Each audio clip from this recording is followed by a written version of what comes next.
On Facebook, Jan asked there, what camera gear do you guys use? I'm sure a lot of people would be interested to see a YouTube video of it. I'm looking into getting some for my adventures.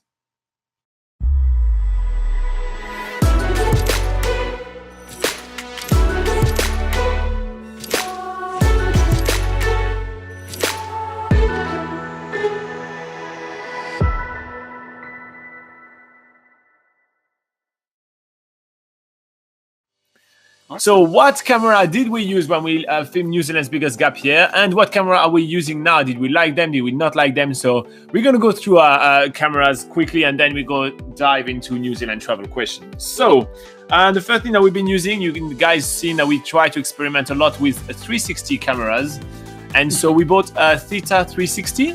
We bought that quite a few years ago, actually. It was the S version. Apparently, it was the best version at the time. It's pretty shit for filming. I'll be honest with you guys. It is not great for filming, but it is really good for pictures. So we took quite a lot of pictures. We did some little diaporama, like you guys saw us doing that on basically on this channel.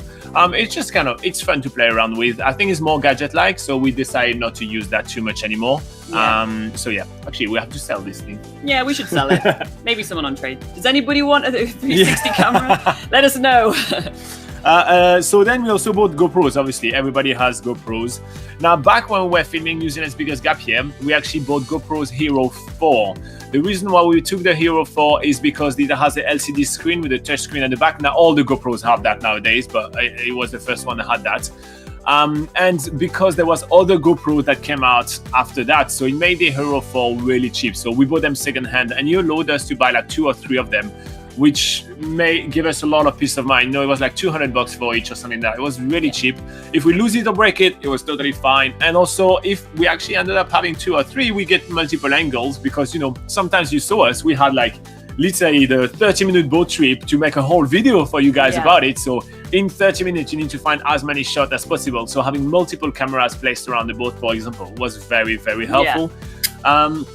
Now for the GoPro Hero 4, we used a gimbal, which is kind of those tools that have like 3 different motors that stabilize the camera. So when we were walking and everything, it kind of still looked smooth. I paired that with a plastic stick, actually, that kind of like... it was a pipe from like a hardware store or something, So I made something that worked with the hole, with the button and everything. So I kind of built it myself. And it was pretty handy. I had the most epic selfie stick with a big gimbal and everything in front. Now that gave amazing stabilization. We were really happy with it. But GoPro came out with their Hero 7 that has like stabilization within the camera, and it is good. It's not as good, right? But it's good enough for what we're doing. So we decided to get rid of all of that, because you had batteries, you had, you know, like it wasn't waterproof and everything. That just having the GoPro is just a bit easier. So that's what we did for the GoPro. So now we upgraded to this one. For the DSLR, Laura had, what did you have? This was a D3300. So this was an entry-level DSLR, meaning that it's like one of the cheapest Nikons that you can get. And the reason behind that, again, is because we were doing so many different activities, and there was always the risk of breaking it. And with the DSLR, I had 2 different lenses for them. One was like a shorter lens for the close-up pictures, and one was I used mainly for wildlife. So that was a longer lens, up to 200 millimeter lens. So I did break a couple of lenses on the trip that we did, our 365 days. So I was definitely pleased that I actually got quite a cheap camera. But the good thing about DSLRs is that they still like even this cheaper one, it still really produces like pretty amazing photos, and that still look pretty professional as well. I find it pretty, there's a lot of cameras out there that are, thousands and thousands of dollars, but I wouldn't have been able to justify buying like those really expensive cameras, and especially when you're doing so many different things, and there's always the risk of breaking it. And in the end, you probably don't want to even take your camera anywhere because there would be the risk of breaking it. So, but yeah, the Nikon D3300, that was definitely a really good one for me to use for that throughout that whole year that we did traveling around.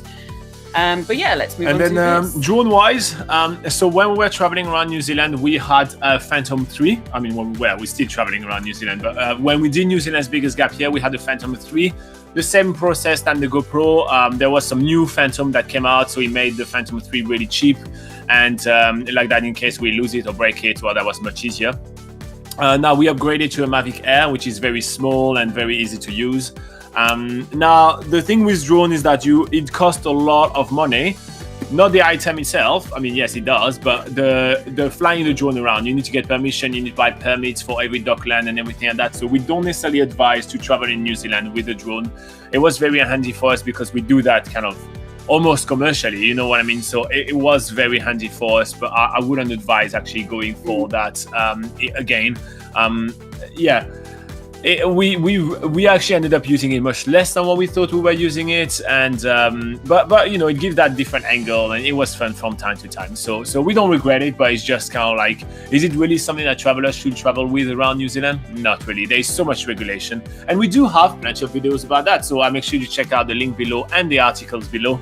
But yeah, that's basically what we were using for our camera gear. Now the thing that usually goes with camera is tripod. And that's going to be the last tips that we're going to give you about that today, is get cheap tripods. We actually decided when we started New Zealand's biggest gap year, when we did 365 days around New Zealand doing 365 activities, that we're going to be breaking stuff, right? We did break a ton of GoPros accessories. I mean, we had boxes and boxes of GoPros accessories, and we broke a ton of those. But we broke camera lenses, we broke, you know, like a lot. But tripod is the thing that you break the most. And buying $300 tripod is absolutely ludicrous in my mind. Yeah. So we bought like $10, $30 tripods. And yes, we broke 7 of them. But it didn't really matter because that was already much, much cheaper. And we still always had backup. I could repair them with the piece of the other one. So it was so much easier to do it that way. Yeah. So yeah. That's basically it. Now, if you guys want to see, have a quick insight of how many gears we were traveling around and everything, think about any video of us hiking. Our entire backpack, especially if you see the orange backpack as well, the one that I usually carry, all of that is usually cameras and drone and stuff like that, right? Yeah. We basically carried nothing else than just that and some water for ourselves.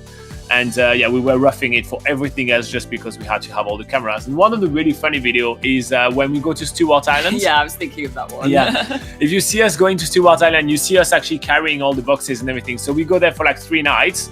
Everything, we actually change clothes once only.